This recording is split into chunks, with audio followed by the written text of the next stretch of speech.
అందరికీ నమస్కారం అండి, ప్రతి ఒక్కరికి కూడా. మరి చూడండి, ప్రెజెంట్ అయితే ఒక ఇది అంటే డాడీ ఇది ఎప్పుడు ఆగిపోయింది? ఇది 2016లో స్టార్ట్ అయిందమ్మా. సుమారు 9-10 సంవత్సరాల దగ్గర దాదాపు అయిపోతుందమ్మా. మరి వింటున్నారు కదండి, చాలా మంది మన న్యూస్ చూసి కూడా అబద్ధం అనుకుంటున్నారు ఈ వీడియోని. ఇప్పుడు పెద్ద ఆయన మాటలు అయితే మీరు కొద్దిగా వినండి. ఇది 15 సంవత్సరాలు, దాదాపు 11-12 సంవత్సరాల వరకు ఇది చాలా మా కఠినమైన ఘోరమైన పరీక్ష అవుతుందండి. ఇది ఎటువంటి నిబంధనలు, స్కూల్ పిల్లలు అయితేనేమి, గర్భిణీ స్త్రీలు అయితేనేమి, ప్రతి ఒక్కరికి కూడా అవసరమైనటువంటి ఇది రవాణా, ఇది వంతెన. ఈ వంతెన గురించి మీరు చాలా చక్కగా ప్రభుత్వం వారు దీన్ని కలుగు చేసుకొని మాకు తక్షణమే ఏర్పాటు చేయవలసిందిగా మేము కోరుకుంటున్నాం. మరి విన్నారు కదండి, మరి పెద్ద ఆయన గారి మాటల్లో వ్యక్తపరిచినటువంటి బాధను మీ అందరూ కూడా వీడియో రూపంలో చూస్తున్నారు.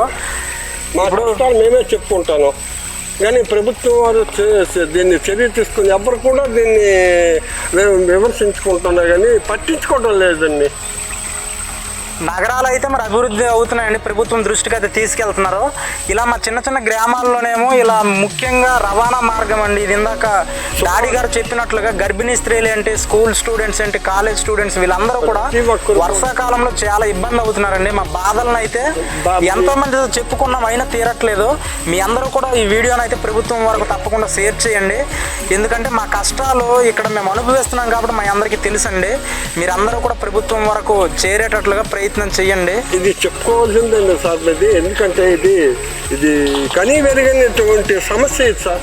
అలా ఎన్నో సంవత్సరాల తరబడి ఇదిగో కట్టేస్తాం, అదిగో కట్టేస్తాం అనమాట, కానీ ఎవరు కూడా ఏ ఎమ్మెల్యే కూడా దానికి సరైనటువంటి ఇది చేయలేకపోతుంది. అది మా పరిస్థితి మీరు అనుకూలం చేసి ఇది కొనసాగించవలసిందిగా మేము కోరుకుంటామండి.